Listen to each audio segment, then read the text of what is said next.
Glitch City, 2070X AD. A city that shouldn't exist, a tax haven where corporations and criminal empires reign supreme.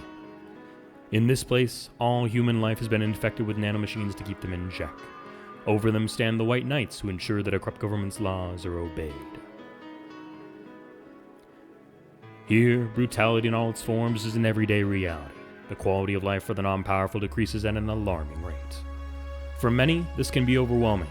Some devote themselves to their jobs, their families, or even their studies. Some look for ways to escape this place, and others just give up. But for many of them, the answer lies at the bottom of a glass.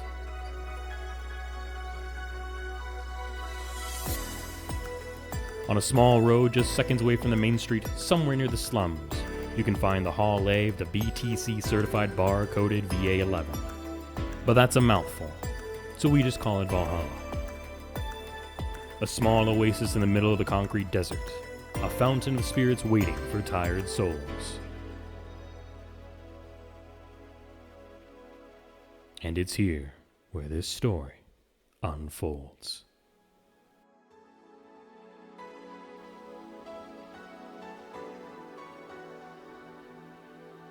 Alrighty guys, welcome back.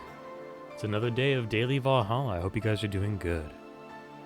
We're going to start the day 3 today of the prologue. It's our last day of the prologue. It's going to be December 11th. And hopefully it's December 11th when you're watching this, because if not, you're in the future. It's kind of crazy, isn't it? Let's hop right in. Good evening. You look bummed, boss.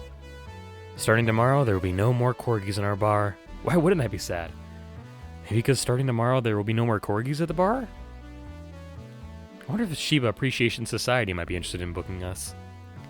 One problem at a time, boss. One problem at a time, boss. Wait, I know someone from the Pomeranian Development Institute, says Dana. One problem at a time! Still, you've been tense ever since Friday. Are you worried about Gil or something? Trust me, of all my worries, Gil is the least of them, says Dana. Put on some music and enjoy the day, won't you? Right. We'll do just that, chat.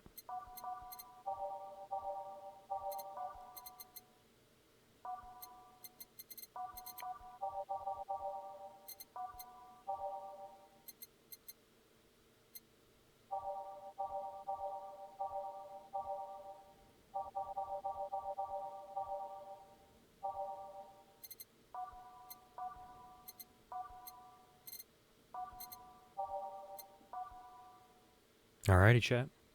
Our music's ready to go. Let's do this. Time to mix drinks and change lives. Betty's back. Bartender, we meet again. Oh, Miss Betty. Hello, this is Deal. And Mr. Corgi Lover. Call me Deal. Deal. Deal? Deal. Wipe that satisfied look off your faces, you two, says Betty. What can I serve you today? Says Jill. I'll have a beer, says Betty. I'm not the designated driver today, so give me a fringe weaver. All right, coming right up. I need one fringe weaver and one beer. Fantastic. We're going to make it a big beer here. Wait, hold on. So 2, 4, 2, 4, 8. We need a fringe weaver. This one's actually, I'm going to see if I can double this one up as well here. I know I can, but I'm like, I wonder if Deal's going to notice. I love these two. It's good to see them again all the time. It's just kind of, I know we're already back into it, but I'm already just like in that cozy atmosphere where I don't have to like really discuss about the game and stuff. I just like, I go into the flow of reading the dialogue, having a good time, and hanging out with these characters that I've loved for so long. So, I don't know, man. It's good. I like it a lot. It's like drinking ethylic alcohol with a spoonful of sugar. Alrighty. Here. Thanks. Thank you. You seem, distracted, says Deal. Has serving so many dogs finally gotten to you? No, well, yeah, but it's not that, says Jill. My boss has been acting weird since Friday. Weird how? Romantic weird, drug addict weird, let's hope nobody finds the body in the fridge weird. For starters, there's the fact she only told me we were being booked moments before we opened. Plus, she seems completely distracted or lost in her thoughts. Like you. Worse. Oh. She's not being herself, and that makes me wonder if something's going on. Like what? Do you run a human trafficking ring in the basement, says Betty. No, we don't have a license for that, says Jill. Oh, well, thinking about it too much is not part of my job. Can I ask you something about your job? Asks Adil. Sure. I've always been curious, what does the BTC need in their bartenders? What do you need to study? They train you from scratch, so you don't have to study anything beforehand, says Jill. What does the training involve? It's a lot of etiquette and regulation work. Most of our time, though, is actually spent in simulations. Simulations? Different scenarios involving different chemical hazards, that sort of thing. They want you to be able to respond to every possible situation that might come up involving your ingredients. I mean, the chances for failure are really slim, but it's better to not take those chances. I see. I'll be back with you guys in a bit. I must attend to the other clients. Well, dogs. That. Oh, sure. Mr. Puff. They're chasing me, man. They're chasing me. Who? The cabbages, man. The goddamn cabbages. Oh, they're everywhere. They're out for my rump. Never mind. Can I get you anything to calm you down? A big blue fairy would be nice. Okay, then. This dog wants a big blue fairy. Blue fairy. All right. Optional karmatrine, so I can make this big. And all right. So it's gonna do 8, 2, and then all the karmatrine I can shove in this thing. One of these will make all your teeth turn blue. Make all your teeth turn blue. Hope you brush them well. Nice, blue fairy. Here. Thanks. Very nice of you. Third bark day. Something in the matter? Nothing a drink can solve. Not sure about that, but it's hardly my job to preach sobriety. What do you want? Give me a gut punch. Okay. This flea bag wants a gut punch. Alright, this is all aged and mixed here. We have 5 Bronson extract. Can I make this big? I can. It doesn't help me to make them big in this scenario, but it's always just kind of fun to make them big. This one's supposed to mean a punch made of innards, but the name actually describes what you feel while drinking it. Bitter, manly, and strong. Here you are. Thanks. Hey, you ever felt guilty for being born the wrong race? Born the wrong race, words are hard. The what now? Says Jill. I've just been hearing so much about how we're racist. I'm wondering. Are you racist? Asks Jill. Not really, says Third Bark Day. Do you feel like other Corgis might be? Definitely. I mean, says Third Bark Day. Then why worry? It's not like they're calling you racist. You shouldn't take generalizations personally. You might be right, says Third Bark Day, and I messed with the voice there. Whoops. Man, you should have seen the cutie I saw yesterday on the way home. She looked like a cat boomer. She was wearing a mini dress and had this prosthetic eye. I thought you were against people using prosthetics, asked Adil. I'm not against cute, though, says Betty. Besides, I'm not against prosthetics. I'm only against enhancements. I don't really see a difference between the two, says Adil. Alright, let me put it this way. If you lost an arm and replaced it with a mechanical arm that does exactly what the old one did, I'm okay with it, says Betty. But if you lost your arm and replaced it with a gun-loaded super arm from hell, that's something I'm not okay with. Even worse is if you decide to replace your arm because of fashion, or a whim, or to get better at some sport. That's completely not cool, says Betty. That's the difference between a prosthetic and an enhancement. Replacement versus, enhancement. I'll have a similar opinion about Lilim replacing their factory parts for kicks. If you think that's going to be an easy way of getting better at something, you're in for a bad surprise. Well, I can see why you think that. But what suggested to you that she had wasn't an enhancement? If she had bad eyesight, wouldn't that count as an enhancement, even if it fixes it? How does reparative work factor into your ideologies? They might be enhancements, but they also replace something faulty. Well, stammers Betty. Damn it, stop making sense, you piece of scrap. You're weakening my resolve. Having fun? Asks Jill. Oh, bartender. That was fast. There seem to be less dogs out today. At least dogs that want to drink. Yeah, some of them ate their tickets. Nice. Lovely. I'll be the one dealing with that later. Say, what's your take on the whole enhancement discussion, bartender? My mom had a saying, anyone can make a chandelier out of their asses. Which somehow means your body, your choices. If they're not hurting anyone, I don't see the point in hating them. See, Betty? Hey, I didn't say I automatically hate anyone who has an enhancement. Me being against something isn't the same as me being against someone. I'm not some 12-year-old blindly hating someone because of something they like. Hold on, something like that. Yeah, something like that. Maybe you should practice what you preach, says Deal. What does that mean? I fear retaliation, so I'm not saying another word. Are you two gonna order anything? I'm fine right now. She's drinking mine, actually. All right, call if you need anything else. Sure. Let's see. Ow! So much for avoiding retaliation. Poop eater. You're not gonna believe me. I was in the bathroom and this other dog was looking at me from the top of the sink. You mean the mirror? No, another dog. I see. I see. What can I serve you? You're not gonna do anything about that other dog on the top of the sink? I'm sure he doesn't want to hurt anybody. Don't worry. I hope you're right. Well, I want something really sweet. Coming right up. This pup wants something sweet. Okay, let's see what we can do with that. Sweet girly happy.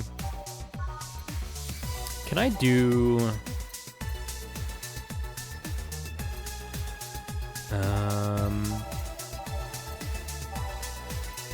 the Sunshine Cloud is bitter? Oh, okay.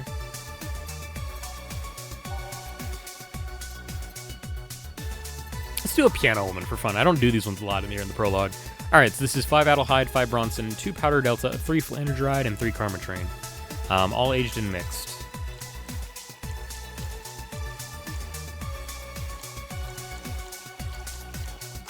There we go, Piano Woman. Here you go. Thanks. Please think about the thing with the dog on top of the sink. I will, don't worry. Well then. That was quick. Like I said, there aren't too many dogs today. When I heard someone booked us for the 3 days, I expected more of an attendance. While you were gone, this fellow here said that the Bleeding Jane is better than a pile driver. Please prove him wrong. All I'm saying is that I don't see the point in drinks that feel more like a kick in the mouth than a beverage. What do you think, bartender? Do you think there's any point discussing non-alcoholic drinks in a bar? In my opinion, people who order Bad Touch always make you giggle like an idiot. Though, wait, hold on. It's like, that's not an opinion, that's a statement. I was like, I had to read that. I was like, wait a minute, hold on. Oh well, please service either Pile Drivers or Bleeding Janes. We'll let you decide which one is better. Coming right up. Pile Driver and or Bleeding Jane. 2 of any of those. Yeah, but we actually don't have to. We can do a Bleeding Jane and a Pile Driver. So we're gonna do that both just for a little bit of fun here. Alright, so 2, 6. I think I can do this double. I think so. Yeah, all blended. Spicy, classic, and sobering. I messed this one up, didn't I?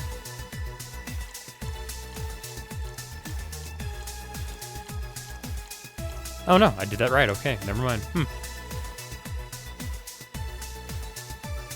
The odd number on the ingredient counts had me confused there for a second. I was like, hold up. I was like, am I doing this right? Am I crazy? I could double this one 2, I think, right? Yeah, because it's just 10.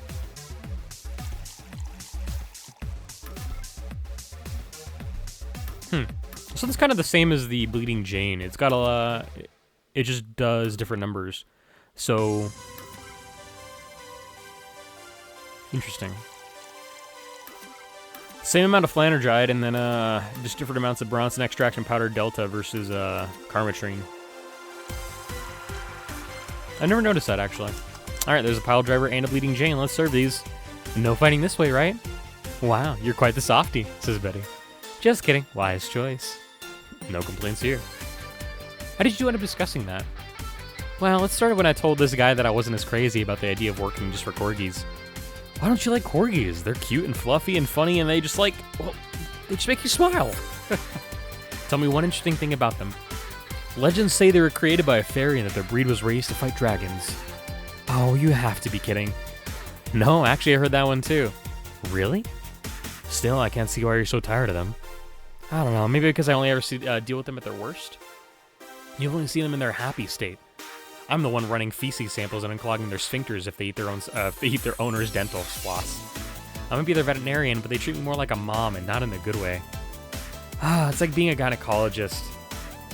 After a while, you stop seeing boobs and vaginas. Instead, all you see are issues you must fix. At least they're cute issues.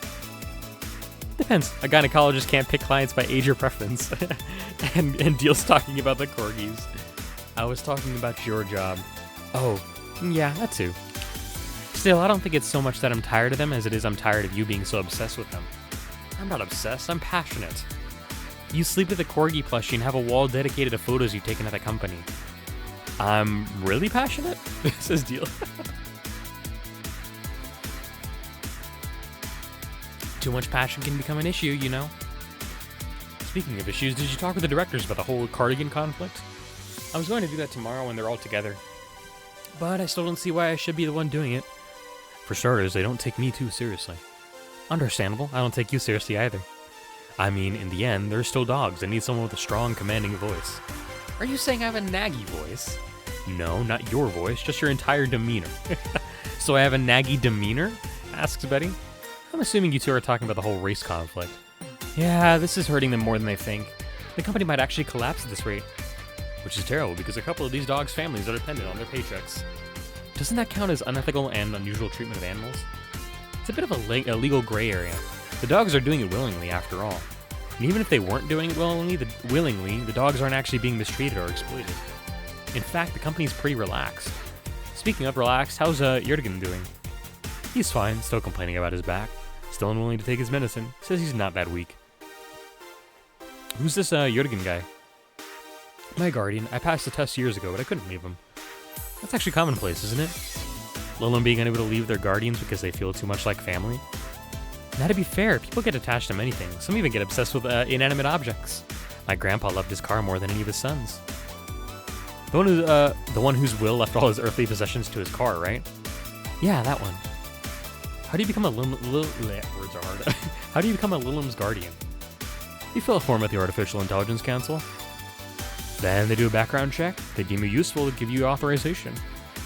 You give them a week's notice before they give you all the data about the Lilum you'll be taking care of. You'll have to watch over it until it can pass 3 different personality tests. If the Lilum wants to stay with you after that, that's your problem. So it's like adoption in the lottery, all rolled into one. They do that to diversify the possible outcomes. 2 Lilum can be of the same model, but they'll grow differently depending on their guardians. What if something happens to the guardian? A new guardian can appeal to the council, stating they're more fit for the position than the original. This happens when a guardian has become unavailable in some way, or because he can back up claims of neglect or maltreatment. You spit out all that information like it's hard-coded in you. I worked in that department for some time before coming to the SDC. It's almost a reflex. Are you interested in becoming a guardian bartender? I don't know. I'm just a nerd when it comes to AIs in general. The money they give you for it is not that great, though. I see. Well, time to check on the dogs. Money Shredder. Listen here, punk. Sorry, I didn't mean to call you a punk. It's just, I was chasing my tail, and now I'm too hyper to control myself. Sorry. Just give me anything. All right. This dog wants anything. I wonder if it's safe to give him something sweet. Can I give him, what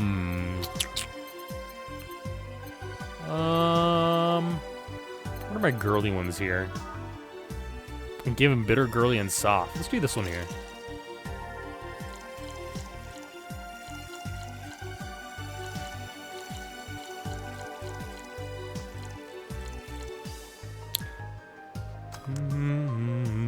Bum bum bum bum bum bum bum bum bum bum. Here's a sunshine cloud. Here. Whew, that's better. Thanks, punk. No, see, I can see the value of other dog races, says Deal. Like Pomeranians. Those are nice, but they aren't Corgis. Well, yeah, I can understand that. I mean, remember that cute girl from yesterday I mentioned earlier? Yeah. The white knight that was with her, she wasn't half bad either. I mean, it was obvious that a tapestry of muscles was hidden under her armor. I prefer more delicate-looking girls, though. You can appreciate how something looks, but that doesn't mean it's necessarily your thing. And you, bartender? Me what? Which dog race do you prefer? That's not the question I was expecting, says Betty. Not much of a dog person, actually. Do you have any pets? A cat named Four, yeah. He's just a stray I rescued.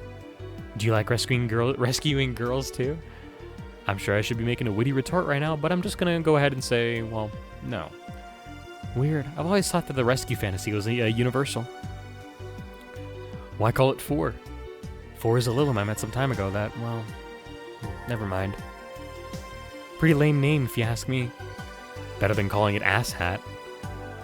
I bet when... Deal says, I bet when you and Four play, it's quite the sight, eh? He's so lively, sometimes I fear foreshadows my presence entirely. You guys want to lose consciousness that much? You really need to calm down with the whole pun-hating stuff, Betty. But to move away from this whole foreground, what is this rescue fantasy you mentioned before? You know, the one where wayward, dangerous souls redeem themselves through the power of love. The bad boy who turns away a life of crime. The drug addict girl who lived on the streets and turned tricks until she found a good man worth changing for. It's corny romance cliches 101. Well, you're the one with a shelf full of old lady romance novels. I'll trust you on this. Hey, Fabio the 13th is a national treasure. You don't even like guys. Why do you read all those novels? They let you put yourself in the place of the main character quite easily. Even if it said main character is a muscular man, I see no problem. Just, what is your self-image? Asks Adil. If I can ask something else, says Jill. What is it? Why do you hate puns so much? Many people cringe at puns, you know. Yeah, but you act like you have a vendetta against them, says Jill. They made me feel stupid, says Betty. What? When I was a kid, everyone in my house had a penchant for making puns at the drop of a hat. I was the only one who couldn't get them. Years later, I finally got them, and they weren't that funny. They made me feel stupid. All in the name of some terrible joke that wasn't even funny in the first place. I've said this so many times, I might as well just make a recording, but you need to chill out. You need to chill out, Betty. I am chilling out. Just because I complain about stuff doesn't mean I'm not relaxed. I'm, not sure that's how it works. Trust me, when I'm tense and angry, you'll know it. I fear the thought, says Deal. Anyway, I'll go check on the dogs. I'm supposed to be their doctor, and they are being suspiciously quiet, says Betty. Be careful. You want anything else? I'll have a bloom light, actually. Make that 2, please. Sure. Yes, for 2 bloom lights. The bloom light is actually one of the ones I think we only do very rarely. All aged on the rocks and mixed. Is this one I can make? I can make it doubled.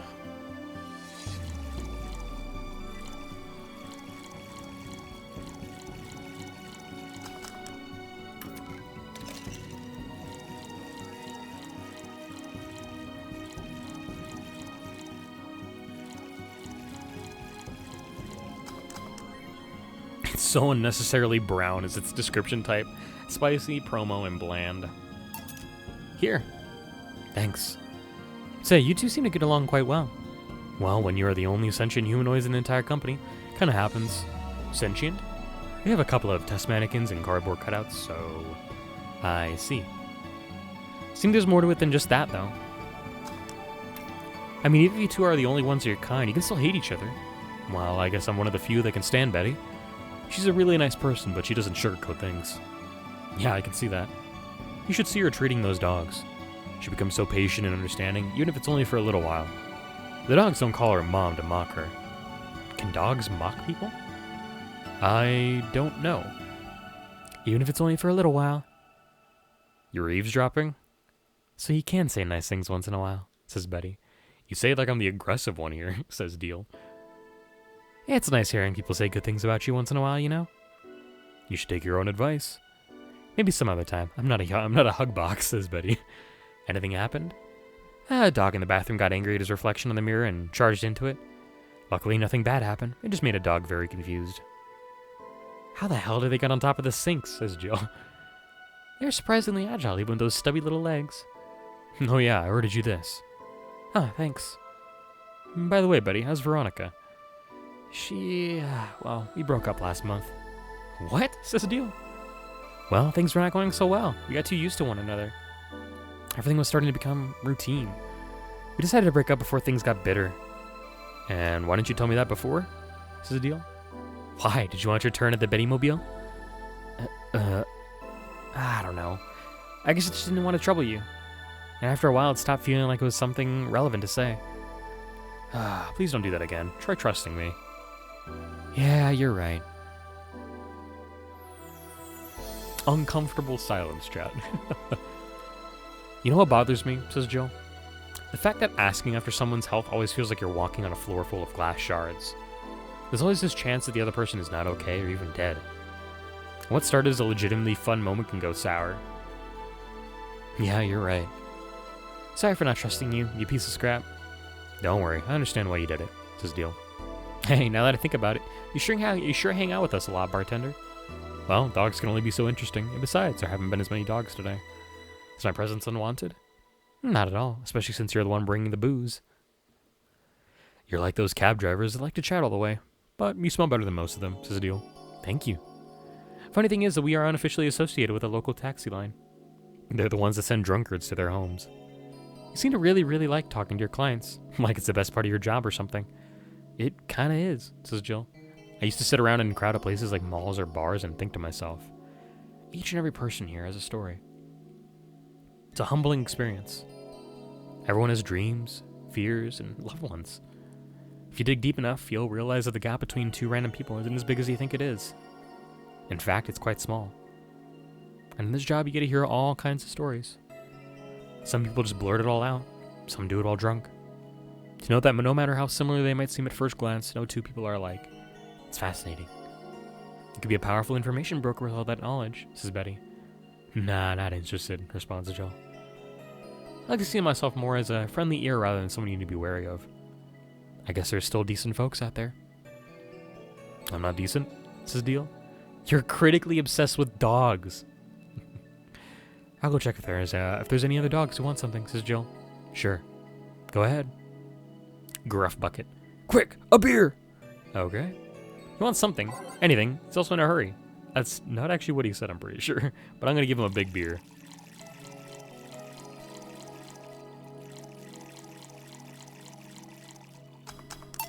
Here. Thanks. Now, boom! Why did you break the glass? I made breakfast!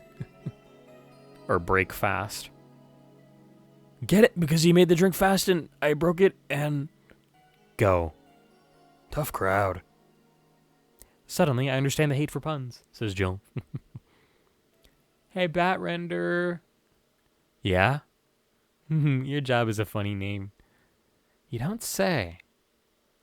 You know, I'm getting a sense of deja vu, Chad. How is she already drunk? She drank way less than she did last night, says Jill. Yeah, but she drank a bottle before coming here, responds Deal. Why? I wish I knew. It's an example of her alcohol tolerance, though. Brad Denter. I want to make a toast to my good friend the robot here. Probably the only person, robot, thing that can stand my yapping for more than half an hour. Without him, my job would be 5 times more boring and my life 2 times more meaningless. Cheers! You're not holding a drink. Then give me one, Ben Trader. Isn't that your job? I need a beer, a big one. Alright, she wants a big beer.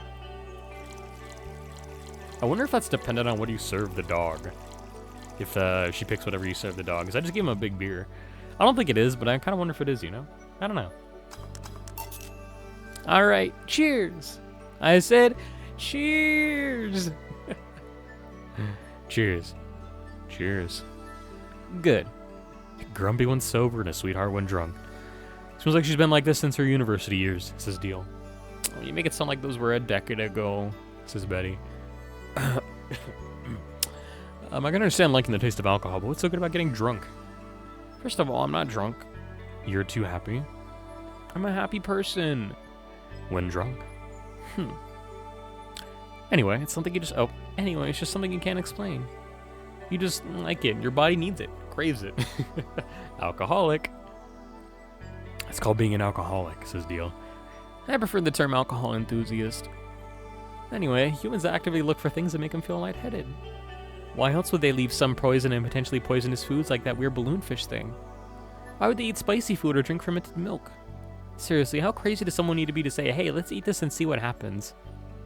Worse yet, they've even found medicine among all that junk. The one that invented penicillin was probably the worst of them all. Fair enough. But see, that's proof you're drunk. If you were sober, you would just say, hell if I know. Oh, silly robot. Now that I think about it, what kind of robot are you? Lilum. Lilum always sounds too feminine. Okay, then what manner of piece of scrap are you? You don't know? Never cared, but now I'm curious. Well, you won't remember it tomorrow. I'm a DT-01D, social development robot. Is that like the DFC-72s? No. DFC-72s are designed to be as physically human as possible in order to blend in with humans better. My line is more tailored for resilience. We are work, Lilum. Oh, why must you be cursed to only one destiny from the moment you are born? You can do whatever you want, silly robot. Follow your dreams. I know, I'm already doing it. Being created or hardwired for one duty only means you're more adept at certain things. Giving robots freedom of choice, that's the whole purpose of the ADN law. Yeah, but you say you're resilient, but you don't look the part. True, I never upgraded my muscles, but I can stand up to 200 degrees Celsius without breaking a sweat. Lilum can sweat? Cooling agents, yes. No matter. You're still special to me no matter what kind of robot you are. Lilum. No matter what piece of shit you are. That got me off guard. I wasn't expecting her to call him a piece of shit. Speaking of special, how come it isn't legal to marry a dog yet? Excuse me, what? If humans are allowed to marry robots, I meant Lilum, they should be allowed to marry dogs too. Abtrender. That's me, I think. This guy here wants to bang a dog. Mock him. Hey, excuse me? I do not, says Deal. I was just saying that if humans are now allowed to marry Lilum, why shouldn't they be allowed to marry animals? Because first of all, they're not humanoids. What about monkeys then? And now you want to bang a monkey, says Betty? I do not, retorts Deal. And second of all, dogs, just like many other animals can't give you consent. But look at these dogs. Sure, they have the cognitive abilities of... I forgot how weird this one devolves into. I'm gonna read it regardless, it's fine. I'm pretty sure I can read this. Deal says, sure, they have the cognitive abilities of 7-year-olds, but they can talk, drink, booze, and argue. And then Betty retorts, so now you want to bang a 7-year-old, which is very dark. And then Jill's like, we have a regular here who'd be delighted to hear that. Stop it, shouts Deal. Remember, Lilum human marriages were only sanctioned after the Lilum achieved full sentience. And even then, they used marriage as a way to evolve the collective source. Besides, dogs don't really love us that way. Trying to apply human ideas like marriage to a dog is like trying to feed vegetables to a carnivore. You get me? Says the ex-vegetarian. Why are you only so smart when drunk? Says Deal. I'm not drunk. But anyways, if you want to screw a dog or a chimp, go ahead. Just don't bring marriage or infants into the whole deal. But if you even start thinking about doing the horizontal mambo with a 7-year-old, please seek some mental help. True. But I don't want to bang dogs or monkeys or 7-year-olds, shouts Deal. Well, thank God, says Betty. Why don't you suddenly start talking about dog-human marriage? It's just, I was just thinking about all these dogs with tuxedos and I started picturing a dog in a bridal dress. I mean, just try and picture that. And I'm the drunk one, says Betty. Wait, I'm not drunk. Why would I say that? Oh, then again, when you get drunk, you only get dizzy. Do you have a limit? Is there a limit to how much you can drink before passing out, says Betty? No, I just get disoriented to the point I'm effectively useless. But I never pass out. Maybe if I passed out, I wouldn't have to deal with all the shit that follows. I always have to wait at least 24 hours before the effects pass. Ooh, my game? Hello? That was weird. Had a hard lag there. Want us to wonder why they gave all those human flaws to Lilum. I read something about that, says Jill. It said that by giving Lilum the same kind of weaknesses humans have, they would develop the same way humans do. So that's why they also bite their lips randomly when eating? Seems like it. Oh, but it makes me wonder, exactly how anatomically correct are you? And that's something I know and you don't, says Deal. Maybe you want anything else to drink? Yeah, I want... nothing. You're drunk enough as is, says Deal. You're not my dad. You can't tell me what I can or can't do, says Betty. Beatrice Albert, stop drinking right now. Yes, Mom. Now go sleep in the car. We're almost done here. But Mom, says Betty. Go, says Deal. Bye, bed nerder. Bye, Miss Betty. It actually worked, says Deal in surprise. If I didn't know she wouldn't remember anything tomorrow, I'd be afraid of retaliation, says Deal. Although I'm curious, why do you call her Miss Betty? Makes her sound like a teacher or something. Etiquette? I don't know. There's also something about her that makes it feel right to call her that. Maybe it's the forehead. I see. Well, I gotta get things ready, if you'll excuse me. Good luck. Wyvern lover. Hey! We're closing. Damn it! Well, everyone's safe in a cab. We're taking our leave, bartender. Thank you for providing such great service on such short notice. That's my job. You're interesting too? Well, thank you. I'll make sure to tell all of our associates about the wonders of this place. Thank you, and please come again. We sure will, says Dill. Send my regards to Miss Betty. Gladly. See you later then. Bye. All done, says Dana. Yep. Seems like we got some new regulars. Yeah, it'd be nice if they came back. They were still here when they want to come back. You've been acting weird all weekend, boss. Are you okay? I am, but the bar is not. What do you mean? Well, I guess you have the right to know. The BTC sent me a message on Friday. Va-11HallA hasn't been bringing in much income these last few months, which means that we are at risk of being wiped off the map.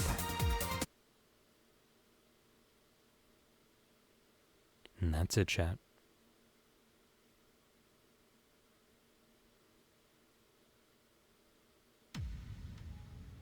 With a reveal like that, what else can one do? We'll have to wait and see. For tomorrow's day, officially technically day 1. The game actually starts tomorrow. But it'll be day 4 of Daily Va11HallA. And you will get to see where this story goes. I hope to see you guys then. Until then, though, thank you for being here. And always remember, it's never goodbye. Just see you all later.